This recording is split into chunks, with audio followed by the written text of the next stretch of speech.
everybody, hope you're doing well. Welcome back to another video. This video is a long time in the making because it is my February wrap up and it's like the 20th of March now. But I've just not been in the mood to film it. I don't know why.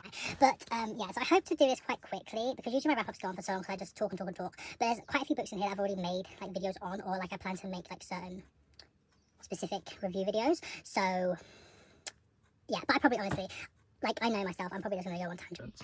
But anyway, I read 11 books in February. It wasn't the best month really. I feel like I did like some of them. But I did have quite a few misses in a way. I didn't have any like full-on like favourites. I think I had 2 5-star reads. I do know for like about 10 days at the beginning of the month I was staying with my sister in Worcester and I made some vlogs which you can check on my channel. So I didn't like read that much drawn at that time, and like it was like lesser, but I mean I'm still happy with the amount I read, and like it was quite like a diverse range I guess as well. But yeah, starting off I'll say about I DNF'd We by Yevgeny Zamatan, translated by Gregor Zilborg, from the Russian. I DNF'd this at about 56%, so I probably give it like maybe like a 2.5 stars. It's about like a dystopia, and like there's a character like I330 and like D500 or something, and they're sort of like, I don't really remember. It was about like sort of like a rebellion in a sense.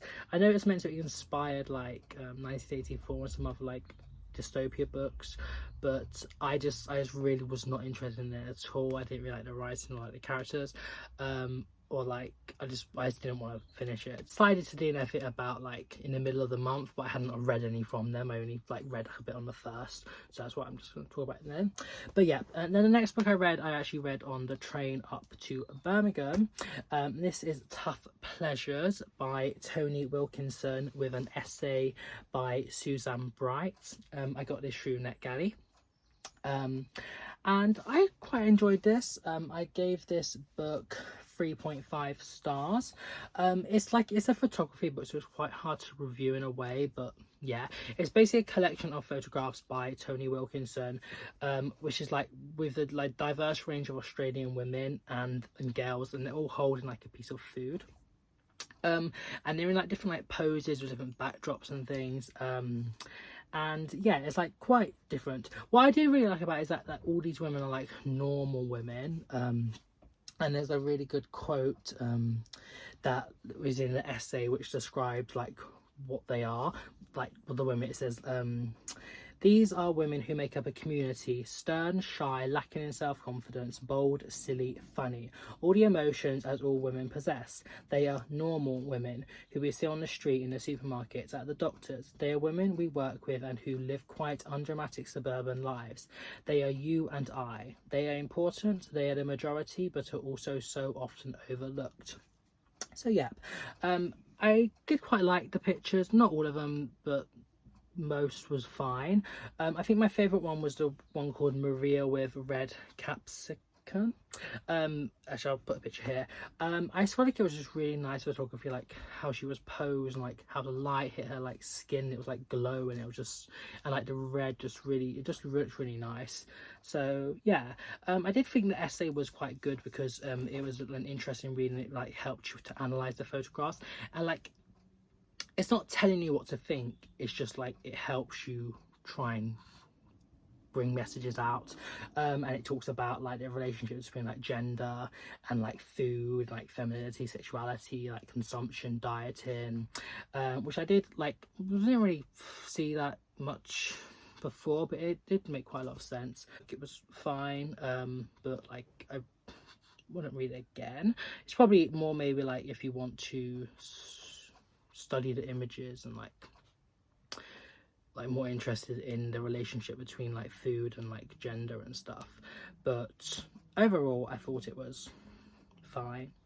Then I read The Terrible by Yasa Daly Ward. This is a poetry memoir. The first time I've ever read something like this. I gave this 5 stars. I have a whole reading vlog because I actually picked this blind, and I really enjoyed this book. She takes her through her like life in like 4 sections from like child to adulthood, and then she uses different types of like form and like types of poetry. I feel like her poems are really like accessible, and like you don't like, they're not like that big brain energy, but they're still like poetic and lyrical, and they're not like really abstract, which I really liked with it, is that like you can definitely understand what she's trying to get forward, like trying to tell you. So yeah, but there is still like complexity and like nuance within them. So yeah, I said there's some more I prefer than others, but there was one right near the end called Awareness and Almanac that I thought was like a really perfect ending piece, and I didn't know what I was going to give this. I was thinking maybe like a 4.5, but then that poem like just shot it up to a 4 5-star because I thought it really tied up the collection and really gave reason to why it's called The Terrible.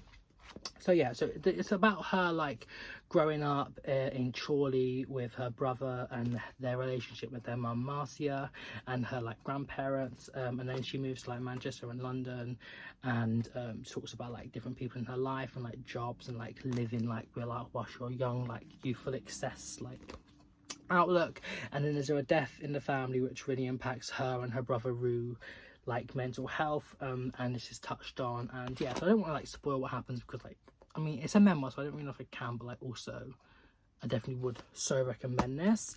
It's like really lyrical and meaningful and like really like unique as well. I've never seen anything like this before. I thought it's a really good way of her telling her story, and she sort of like, she writes them as she was that age. Like quite a lot of them are like just like 12 for example, and I don't know, now I can't, no, 18.5 or whatever.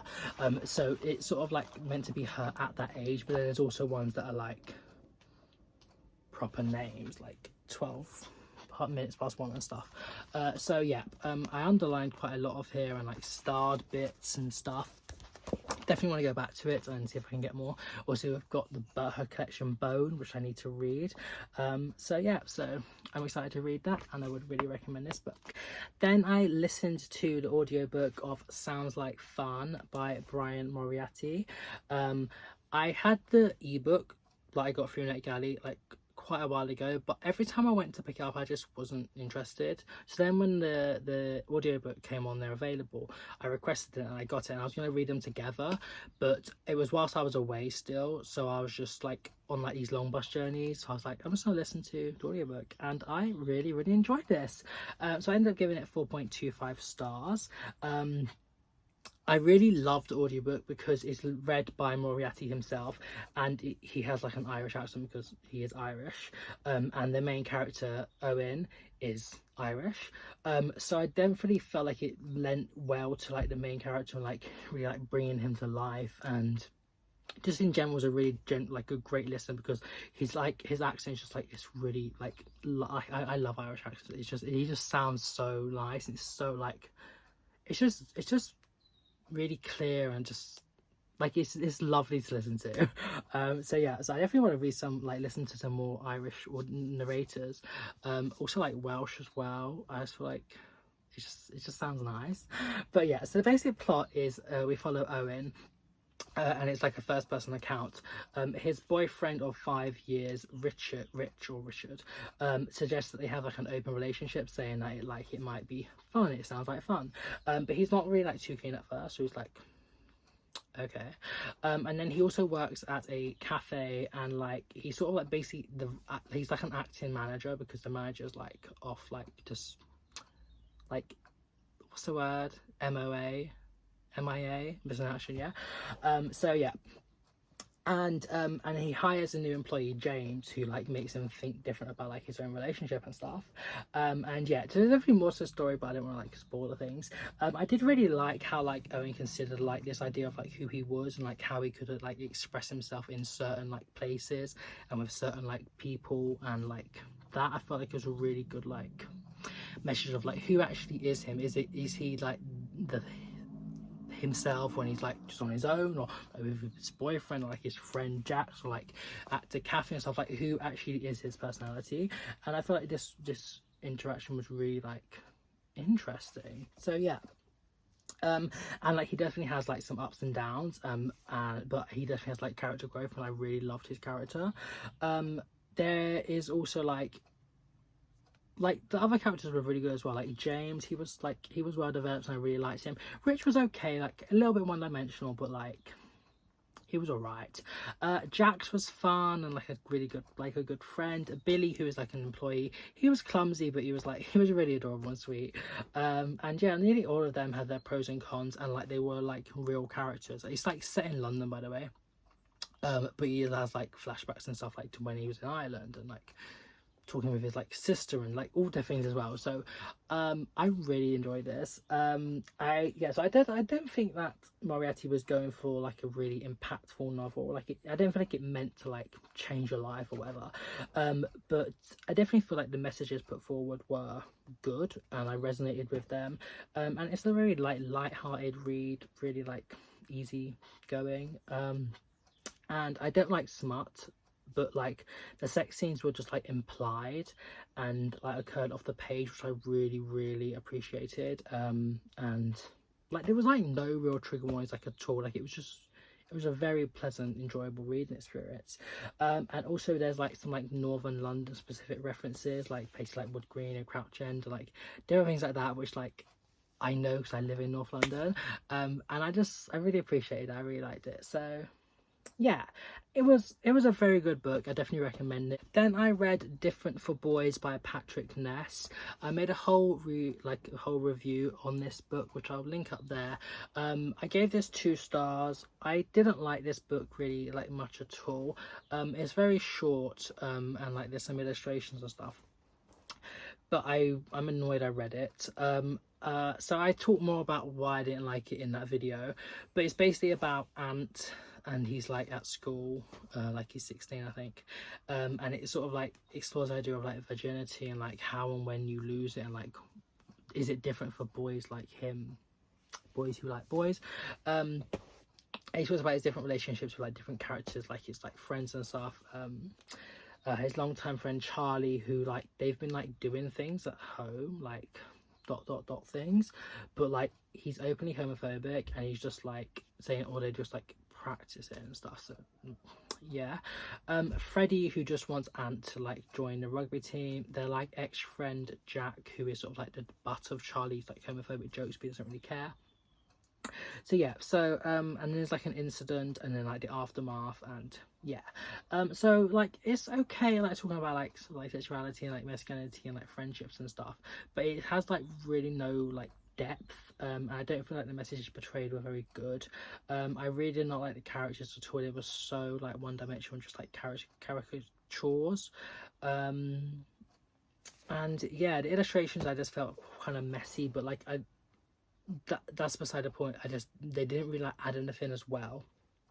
And there's like certain like blacked out words, like swear words and like sex words and stuff, which I didn't really get because it's aimed at like YA, and like the characters in here already know all these words, so I don't really know why it's blacked out. Like I guess it was sort of like a gimmick or something, just like to add in.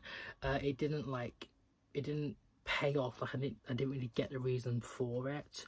So yeah, in general I wouldn't really recommend this, but I know I've seen some people because it's come out now and they've like really enjoyed it, and they've they've felt like parallels and representation, which is great for you. I just didn't like it. And yeah, but it did lead me to a really good song called Eva by Fancy Haygood, because I was reading like a review and someone recommended it, and that song is amazing. So I would definitely recommend that song. I wouldn't recommend the book, but you might like it. Then I read a book that I got whilst I was in Worcestershire. This is They by Kay Dick. This is like a dystopia that was originally published in 1977, but then it sort of like, it had some praise, but then it was like basically lost and like pushed out of print straight away. And like this is quite like strange, because like it talks of like censorship and like the like what is artistic expression and stuff, and like so like that's kind of like weird, but yeah. And also I read that Kay was a bisexual intellect, and so I'm like, I love that, and I would definitely like want to check out more by her, but this didn't really hit the mark for me. I ended up giving it 3.25 stars. So yeah, so in it we follow like an unnamed protagonist, and they live by the coast, yeah, and they have a dog. I thought the person was probably a woman, because people they call the person like Love, and I just felt like they were just written as a female, but I don't really know because it's not given. Also, I believe the character changes from chapter to chapter, so it is, in a way, it's sort of like a collection of mini short stories. So like these are all like the chapters. I feel like each one is a different main character, but it's still a woman with a dog who lives on the coast. And it's sort of like chronological, like it's going ahead in time.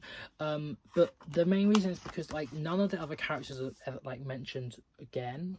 And it just seemed quite disjointed. Like each is like a mini story, which was okay, but my main problem with this is that you don't really get to know the characters or like what's happening. I think it would have maybe been better if there was less longer stories, or like made it like a whole proper like novel. But again, I'm not too sure, because there was quite a lot of ambiguity in it. But yeah, so like it's about this group of people that they call They, and they are like threatening like the main character and like others in the general population.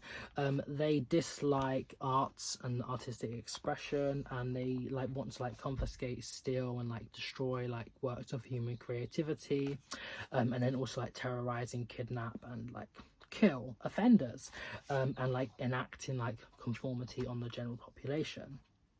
And yeah, so like a lot of things are under attack.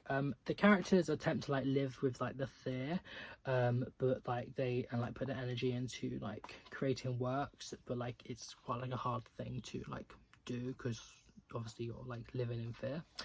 So yeah, so I did like the group. They were like very like written to be anonymous. I think this was done good. But the only problem is that is the same with the characters. Like they're very, very, very basic. A lot of like disconnect, and like I don't really get to know anything about them. So yeah, like it does dip into like horror genre and stuff as well, but it's definitely a dystopia. And yeah, I said the writing was okay. I think it's meant to be quite fast paced, but there was quite a lot of short sentences which in a way break it up a little bit, and there's some like nice metaphors and description language, especially like describing locations, and like the violence isn't like necessarily graphic, but there is like a reoccurrence of like animal cruelty and death, which is something I personally just hate to read. But like it could have been worse. So yeah, so, and also it's not the last point in the final chapter story, I don't know, there's a character who's just referred to as the autistic child, and everybody else in here apart from the group they call They, because like they're not an actual character, are given a name, and this child is just called the autistic child like 4 times, and it just irks me, because I'm like, why didn't she just give him a name? Like she could have said like the child, or like, I don't know, I just felt like she was trying to just say that is his only personality trait, and like it's not. Like, people with autism, obviously there is a lot more to them than the fact that they have autism. So I just feel like it was just a little bit like disrespectful and rude, and like sort of like she was using it to like belittle him in a way. So I don't really know. It just kind of stuck with me. So yeah, so I would say it's worth reading. It's very short, but I wasn't really that impacted by it. Possibly a reread, but I don't know. I then read Yellow Face by Rebecca Kwong. I got it through NetGalley as an ebook.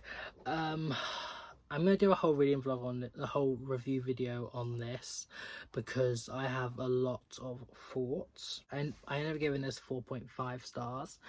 And yeah, it's basically about these like two literary stars, or like they were meant to be, June and Athena, but June's novel flops, her debut flops, and then the diverse, like, Asian American Athena rises to fame, and then like June witnesses Athena's death, and she in like a freak accident, and like the temptation to like there's a temptation that is like too difficult to pass, so she picks up her magnus opus, like her masterpiece work, and changes some things, finishes it, and passes it off as her own.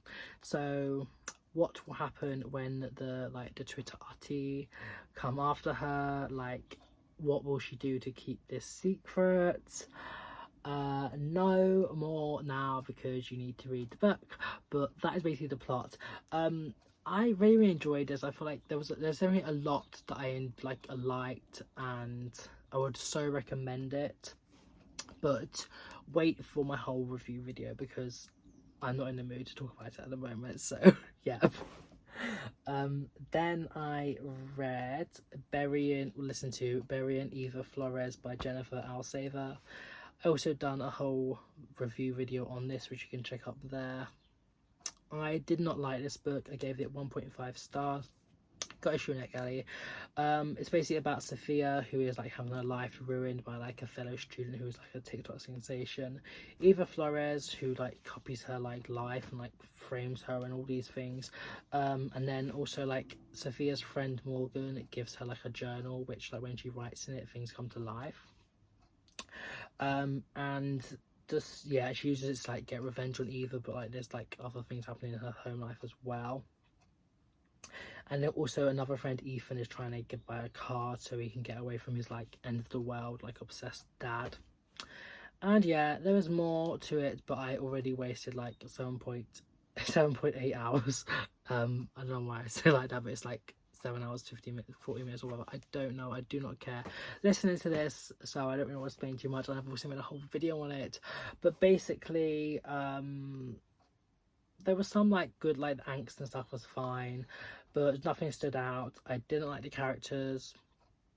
The only character I liked, Dylan, he was basically like shat on and then forgotten about, which I absolutely hated.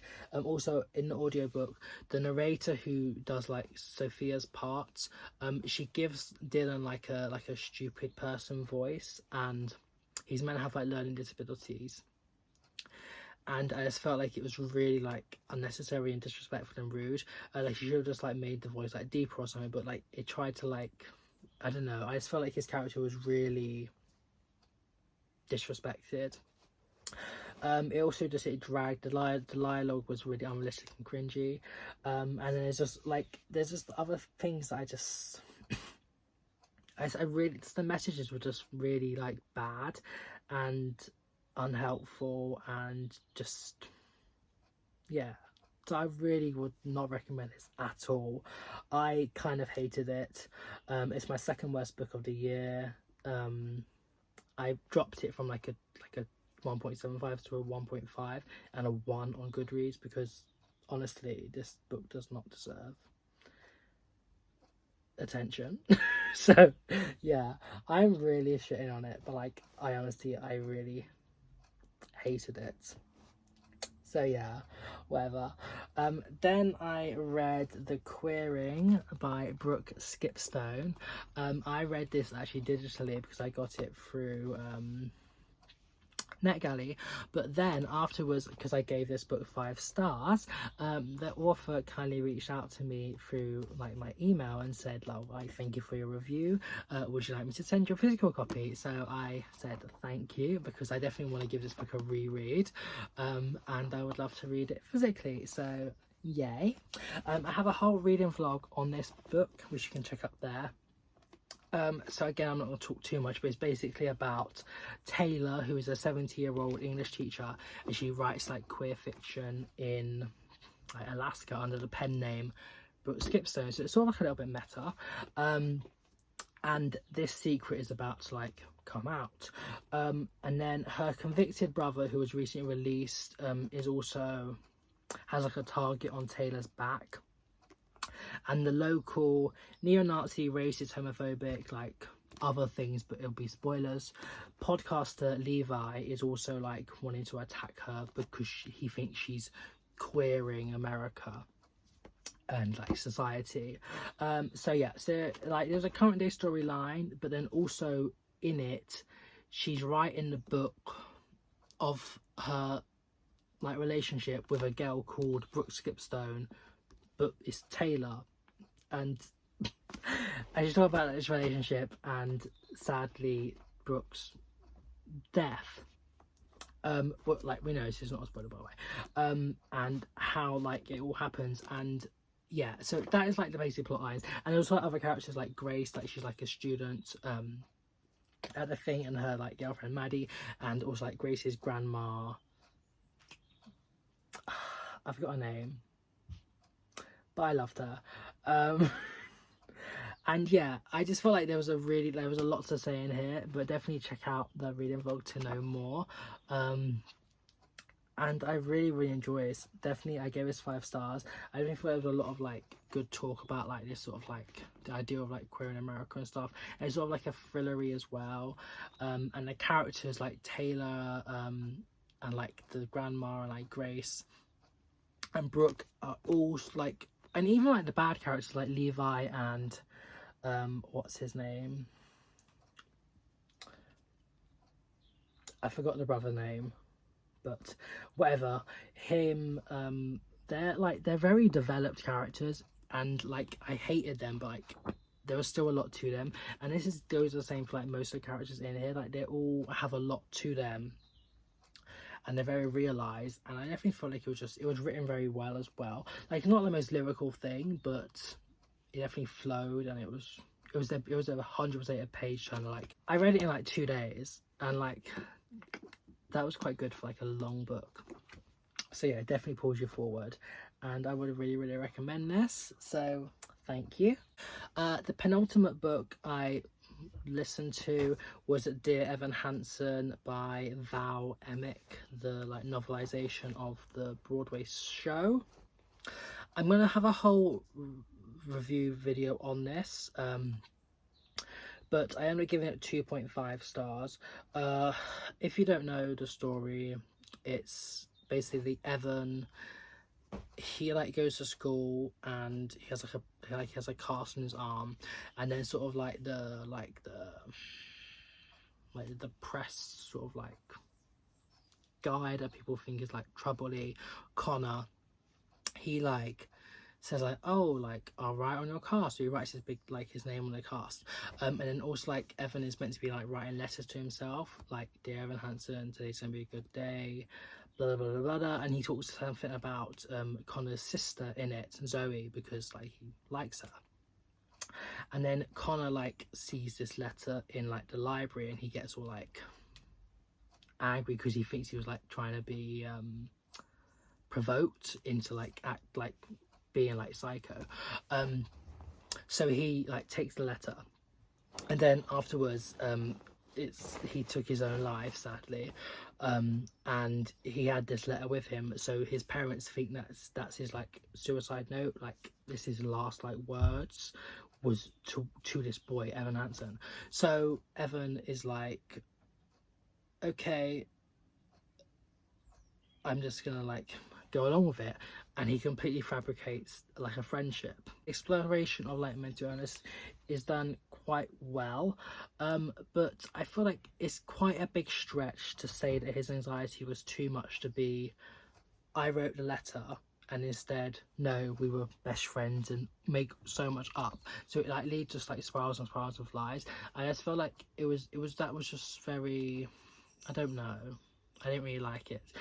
Also,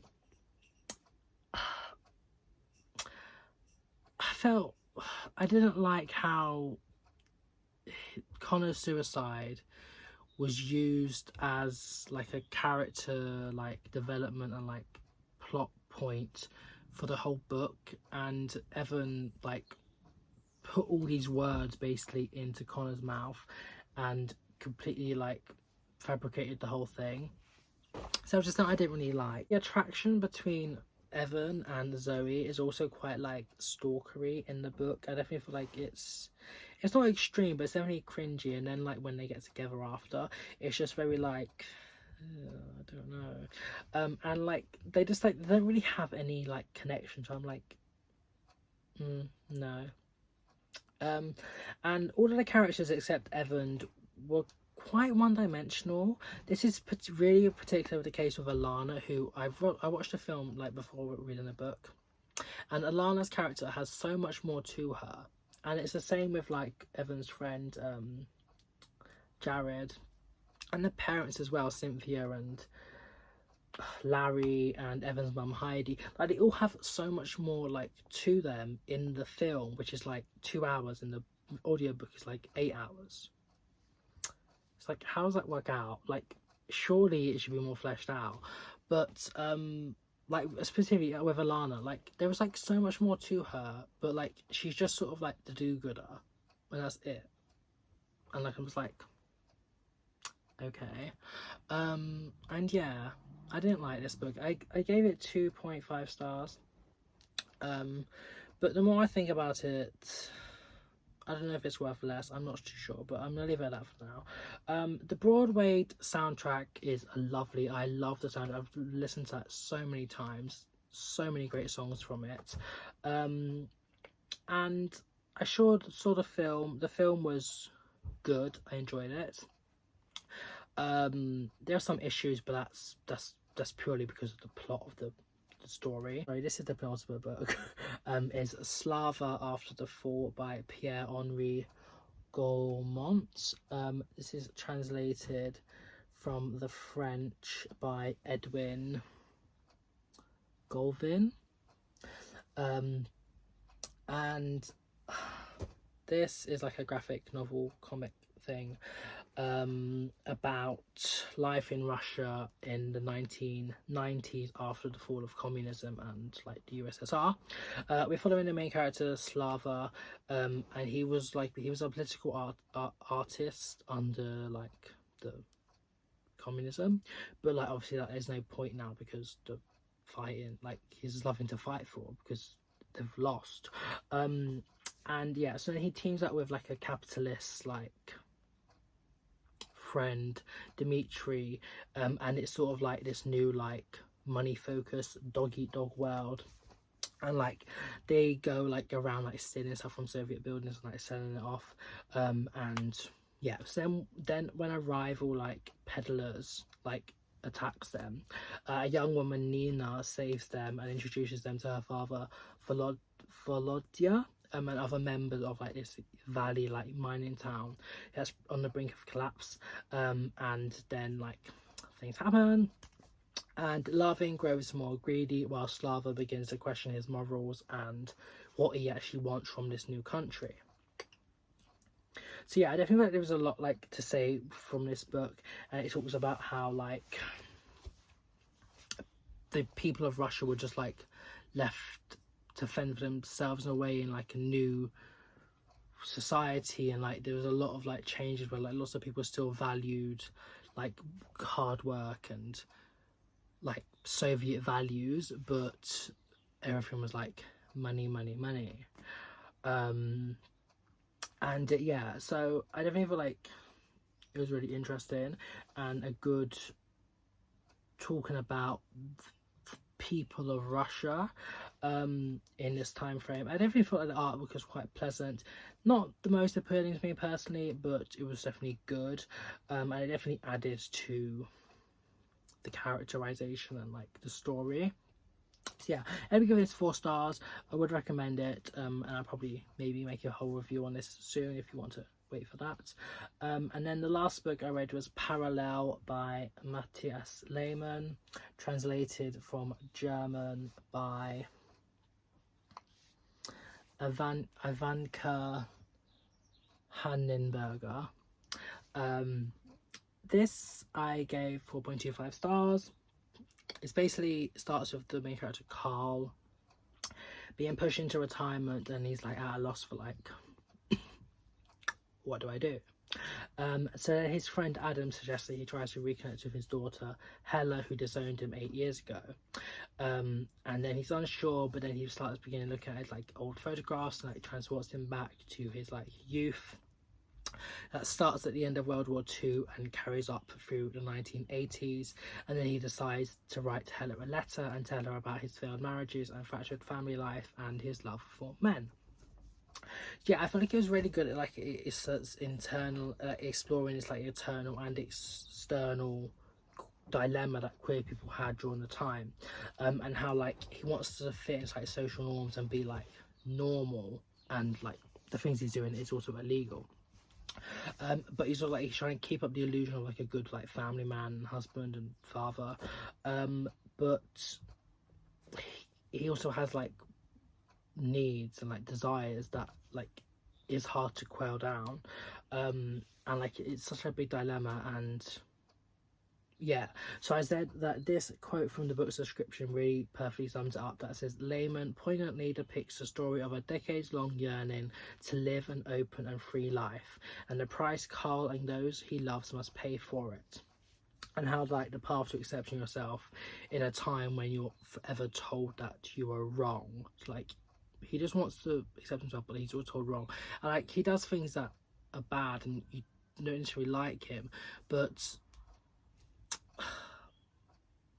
there is a gentleness and understanding to his character as well, and you have to take things into like consideration about like the context and how like it was in like a divided Germany like after World War II, like after Nazi control, and there were still people that had these sort of like ideologies, and how like it doesn't talk about this, but I know like during the Holocaust, when gay men were imprisoned in like camps and stuff, about how like when they was liberated, loads of these men were just taken to prison like afterwards, and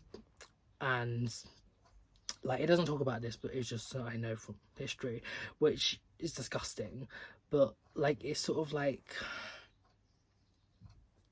I don't know, I feel like there is like this sort of like underlying idea of that like they want progress and good things to happen, but they're also stuck in like a bad mindset, and like there's like an internal and external dilemma, and I just feel like it was done very well.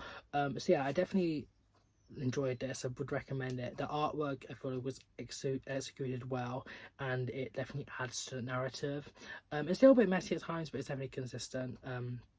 And you know what's being shown. Also, like the characters like age as like they go along, which I thought was quite a good addition.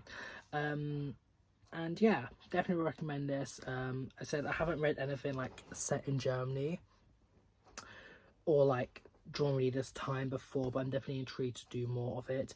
The queer representation and internal dilemmas was great, and although not the nicest story, it is definitely a realised account of a gay man dealing with the parallels of a life he should live and the one he wants to live. Yeah, that I gave 4.25 stars. Definitely recommend it.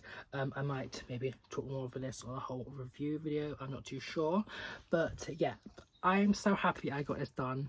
It is still 42 minutes, it says for me, so got some editing to do, but hope you enjoyed this, and in a week or two my March wrap up will be coming, so stay tuned for that. Hope you have a nice morning, evening, night, afternoon, wherever you are in the world, and I shall see you very soon, everybody. Bye bye.